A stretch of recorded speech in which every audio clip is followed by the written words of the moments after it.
Okay, so one more day is in the record books. We just closed the restaurant. It is officially 12:06 here in Austin, Texas, and I am on my way home, hopefully to get some rest, you guys. So let's pick up where we left off. Before I do that, let me give you guys an update on the kitchen. So today we did a total of about 21 orders, I believe, but they were some really, really big orders. So I'm really excited about that. I'm actually going to pop a screenshot on here so you guys can see those order totals that I've been talking to you about, how much they've improved, where we're seeing tickets of $75, $80, $100, and so on and so forth. So I'm going to show you guys one of those receipts. But I really want to talk about what led me to walk away from corporate America. So as I mentioned to you guys earlier, I was working for a major technology company here in Austin. And I had been there for 4 years, and I worked as an account executive. So my job was really just to drive business to the business. And I really enjoyed it. For the most part, I enjoy sales because, you know, you make good money in sales, if I'm being completely honest. And I also like sales because sales is performance-based, right? If you do the work, you see the pay versus, you know, doing more work than someone else and getting the same pay. I like sales for that reason, you know, because your commissions are really based on how much effort and energy you put into it and how good you are in terms of having conversations and building rapport. So that was my role. The pandemic happened. They allowed us to go home, right? So we went home in February. I believe it was like, what, 2019? They let us go home. And keep in mind, before they even allowed us to go home, there was talk that if you were in a sales role that you had the ability to work remotely. But for whatever reason, every time I made a request to work remotely, I kept getting pushback to the point I just stopped asking, right? So the pandemic was a blessing in disguise when that came along. I'm like, wow, now I finally get the opportunity to work from home. So I'm working from home from 2019, 18, I'm sorry, I'm counting backwards, 19, 20, 21, all the way up to 2022, right? And at that point, they started to ask us to come back into the office in a hybrid capacity. And I had already made up my mind that I wasn't going back. I didn't want to do hybrid. I didn't want to do full-time because I already knew that a hybrid schedule was only going to be temporary. It was only working its way back to having everyone back in the office full-time. So I started looking at other opportunities outside of the company that I was working for. And I wound up getting another account executive position at an international company. And so, and this particular role was also a remote role. Or so I thought. So when I applied for the role, the reason it appealed to me was because it was remote, and that was precisely what I was looking for. It was an account executive position, and it just meant that I didn't have to go back into the office. It was a product that I was unfamiliar with, but I'm a pretty fast learner, so I was confident that I could, you know, adapt and gain the product knowledge that I needed to push the product, right? So I get the job, and the sales manager at this particular company was just one of those overzealous, extreme personalities, one of those people who just try to take things to the nth degree, right? Where they're crossing every T, he was just very precise, right? And had a very specific way of doing things. And I remember we had a conversation one day because he said to me that I spoke too well. He told me I spoke too well and that I needed to dumb down my conversation and my writing when I was engaging with prospects, because I should be talking to them at a 3rd or 4th grade level, which seemed asinine to me, right? But that's what he wanted me to do. So I was trying to dumb it down, and it just wasn't working for me because, to be completely honest with you, it just wasn't natural for me to speak the way that he wanted me to speak.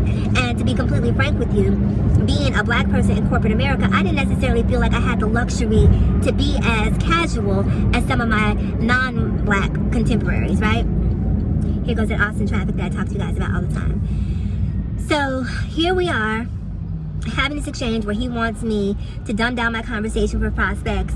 And in addition to that, the reason I took the role was because it was remote. But because the sales manager was also based here in Austin, Texas, he kept pushing for me to come into the office. You know, you're over here in Austin, I'm here in the office, we can work together. Now this office was, you know, about an hour's drive with Austin traffic from where I lived. And he would want me to come to the office to work with him, and I initially tried to accommodate that, but every time I came to the office, he would be on his phone the entire day.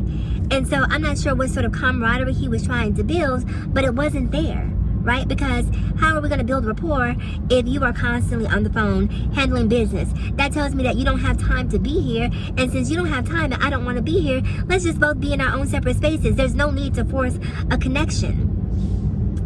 So eventually he sort of got the gist that I did not want to come into the office.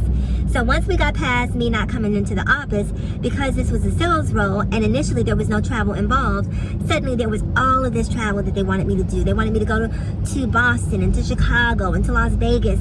And I hate airports, you guys. All of the you know, TSA and the check-in, it gives me anxiety every time I go to the airport. I just absolutely hate it. So I didn't want to go to do all this travel. I signed up for a remote role, and that's what I wanted to do. And so he and I wound up getting into a huge altercation, right? He said to me, so I was closing on a house, right? Because at this point in time, you know, I always have a hustle going on. So at this point in time, I was about to jump into the Airbnb game. And I was closing on a house in San Antonio, Texas, and they wanted me to go on a trip to, was it Chicago, Boston? I don't remember where. Maybe it was even Berlin, Germany. They wanted me to take a trip out of town, right? And I had a closing coming up, and the closing just so happened to coincide with this particular trip. Now, keep in mind, in his defense, there were several other trips that I had bailed on prior to this particular trip because I did not want to go. But this one I actually had a valid reason for, so I guess it was a little case of, you know, the girl who cried wolf, where I had some major business coming up, and he got upset with me about not being able to go and got very unprofessional, right?